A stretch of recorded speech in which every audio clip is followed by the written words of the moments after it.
आइए आज एक विशेष दिवस हमारे आराध्या करुणा निकेतन वात्सल्य मूर्ति मौन साधिका पूज्य श्री किरण प्रभाजी मार साहब, जिनका आज तृतीय पुण्य स्मृति दिवस है। आज का यह दिवस 12 अक्टूबर का दिवस वैसे तो कोजागिरी पूनम के दिन उनका हुआ था, जिनकी जन्मभूमि रही है विदर्भ नागपुर के पास दिग्रस सिसोदिया परिवार से, कर्म भूमि रही है खानदेश पाचोरा और निर्वाण भूमि जिनकी रही है अहमदनगर। आपने देखा है, आपने सबने दर्शन किए हैं, ऐसे वो वात्सल्य के सागर थे, करुणा मूर्ति थे। याद आता है मुझे वह 2018 का समय, 2018 में सिंदूरनी का चातुर्मास समापन करके पूज्यवर के साथ हम सभी अहमदनगर की दिव्य धरा पर पधारे थे। 1 मई का दिन जब हमारे पूज्यवर बड़े मार साहब का दीक्षा दिन होता है, उस दिन पूज्यवर हमारे किरण प्रभाजी मार साहब अवस्था नहीं थी, काफी अस्वस्थता में चल रहे थे, लेकिन मेरी गुरु भगिनी का दीक्षा दिन है और बहुत बरसों के बाद राजस्थान की यात्रा के बाद मेरी भगिनी यहाँ पर पधारी है, तो एक इतना आनंद, इतना उल्लास था उनके मन में और एक सरप्राइज के रूप में सुबह सुबह सारे साध्वी समुदाय को, पूरे 30-40 का ग्रुप था, सारे साध्वी समुदाय को लेकर के वहाँ पर पधारे सरप्राइज के रूप में, और जो आशीर्वाद की कृपा बरसात की है, आज भी वह दृश्य याद आता है। व्हीलचेयर पे थे दोनों भी अस्वस्थता के दौर में चल रहे थे। थोड़ा सा आप भी कल्पना दृश्य आंखों के सामने लाइए, दोनों की दोनों व्हीलचेयर पर थे और जो आशीर्वाद दिए हैं, जो कृपा बरसाई है, जो दोनों मिले हैं, उस मिलन को आज भी हम भूल नहीं पाते हैं। बड़ा ही अनोखा दृश्य था। ऐसी वो करुणा मूर्ति जिनकी आंखों से हमेशा करुणा बरसती थी, जिनकी आंखों में हमेशा क्षमा और नम्रता रहती थी, जिनके हाथ मुलायम ऐसे कोमल वरद हस्त आज क्रूर काल ने हमसे छीन लिए हैं, भाग्य ने हमसे छीन लिए हैं। जब भी जाते थे इतना सुंदर मस्तक पर हाथ घुमाते थे, इतना वात्सल्य बरसाते थे, बंधुओं कहने की आवश्यकता ही नहीं है, क्योंकि उस आनंद को हम शब्दों में व्यक्त कर भी नहीं सकते हैं। ऐसे पूज्य किरण प्रभाजी मार साहब, जिनका हमारे पूज्य बड़े मार साहब के साथ 62 साल का पावन सानिध्य रहा है। दीक्षा के बाद से 62 साल तक जिनका पावन सानिध्य समय समय पर मिलता रहा है, और कभी प्रत्यक्ष रूप से, कभी पत्र रूप से एक दूसरे का संदेश चलता रहता था। ऐसे पूज्य किरण प्रभाजी मार साहब हमेशा पूरे ग्रुप में फरमाते थे, ज्ञान प्रभाजी ये ने मेरी भुजा है। हम कहते ना राइट हैंड है, तो ज्ञान प्रभा जी मेरी भुजा है, मेरी भुजा नहीं संघ की भुजा है, हमारे उज्जवल ग्रुप की रीढ़ की हड्डी है।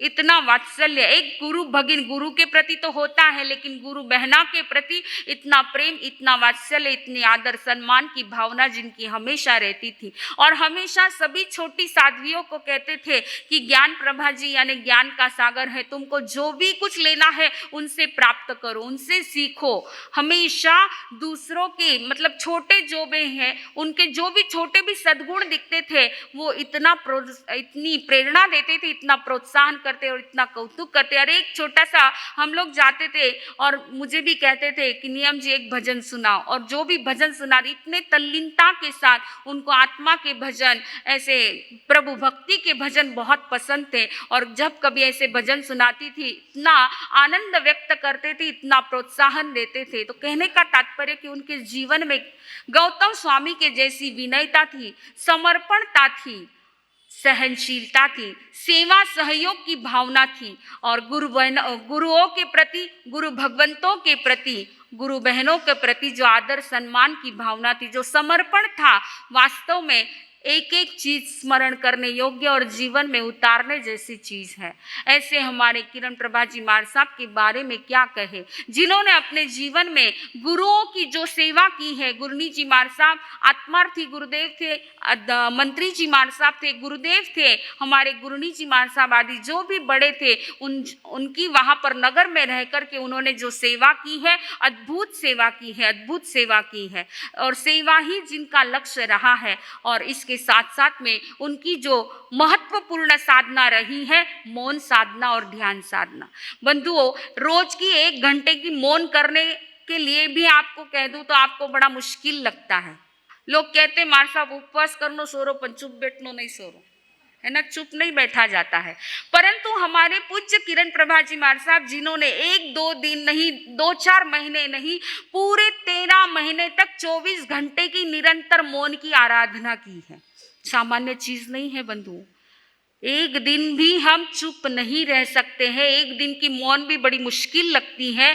जिन्होंने 13 महीने तक 24 घंटे की निरंतर मौन साधना और ध्यान साधना की, 13 महीने तक उस कमरे से वो बाहर निकले ही नहीं है। मात्र 2-4 द्रव्यों का उपयोग और पूरी जो है जप आराधना, ध्यान आराधना जिनकी निरंतर चलती रही, ऐसी मौन साधिका पूज्य श्री किरण प्रभा जी महाराज साहब ने हम सब के लिए बहुत एक सुंदर संदेश दिया है कि जितना हो सके आप अगर प्रेम से बोल सकते हो तो अच्छी बातें, नहीं बोल सकते हो तो मौन रह करके वातावरण को शांत रखो, वातावरण को बिगाड़ो मत। घर में अगर संप चाहते हो, घर में संगठन चाहते हो, घर के सभी सदस्यों को एक सूत्र में पिरोकर रखना चाहते हो तो सबसे बड़ी साधना है, कठिन साधना है कि मौन साधना करो।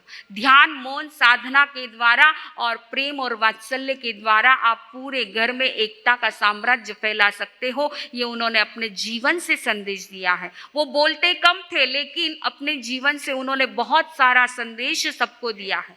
और जहां जहां भी जाते थे, मात्र उज्जवल ग्रुप नहीं परंतु उज्जवल ग्रुप के अलावा जो भी साधु साध्वी जी वहां पर आते थे, हर एक को उन्होंने बहुत वात्सल्य दिया है, बहुत अपनत्व दिया है। कोई भी आ जाओ, हर एक के साथ वही अपनत्व भरा व्यवहार उनका रहता था। जो भी आने वाले आगंतुक साधु साध्वी होते थे उनको सबको लगता था महाराज साहब हमारे हैं, सबको अपनत्व बांटते रहते थे तो सामने वाले को लगता था महाराज साहब हमारे अपने हैं। इतना प्यार, इतना वात्सल्य जिन्होंने दिया है, ऐसे करुणामूर्ति पूज्य श्री किरण प्रभा जी महाराज साहब जिन्होंने अपनी यह जीवन यात्रा 12 अक्टूबर के दिन दोपहर के, और कुछ अस्वस्थता तो चल रही थी परंतु लास्ट में जो है पूरी स्वस्थता लग रही थी। हम लोग भी उस समय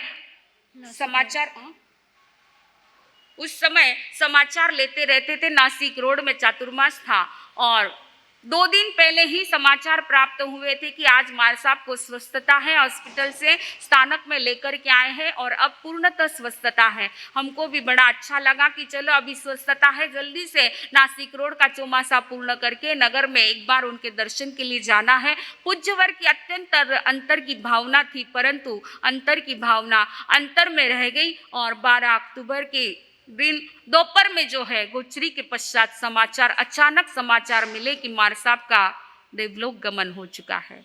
इस प्रकार यह आयुष्य की डोर जब पूरी हो जाती है उसको कोई भी 1 सेकंड के आगे पीछे भी कर नहीं सकता है। तो यह हम सोच भी नहीं सकते थे कि इस प्रकार की यह घटना सुनने को मिलेगी, परंतु सत्य को स्वीकार करना पड़ता है। जिंदगी का यह अंतिम सत्य है, इसको स्वीकार करना पड़ता है। बस आज यह उनकी पावन स्मृति के उपलक्ष्य में यही मंगलमय भावना प्रभु चरणों में करते हैं कि वह उच्च आत्मा, इतनी उच्च साधिका, उच्च साधना जिन्होंने की है, ऐसी उच्च आत्मा निश्चित ही उच्च गति में प्रयाण कर चुके हैं और जहाँ पर भी पहुँचे हैं वहाँ पर उनकी सम्यक्त्व और संयम की रोशनी प्रज्वलित रहे। उनका आत्म लक्ष्य शीघ्रातिशीघ्र पूर्ण हो और आपकी कृपा छाया हम सब पर निरंतर बनी रहे।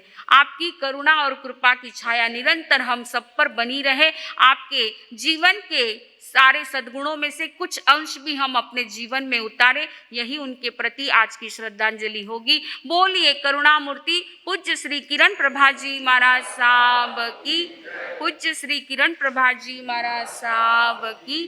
पूज्य श्री किरण प्रभा जी महाराज साहब की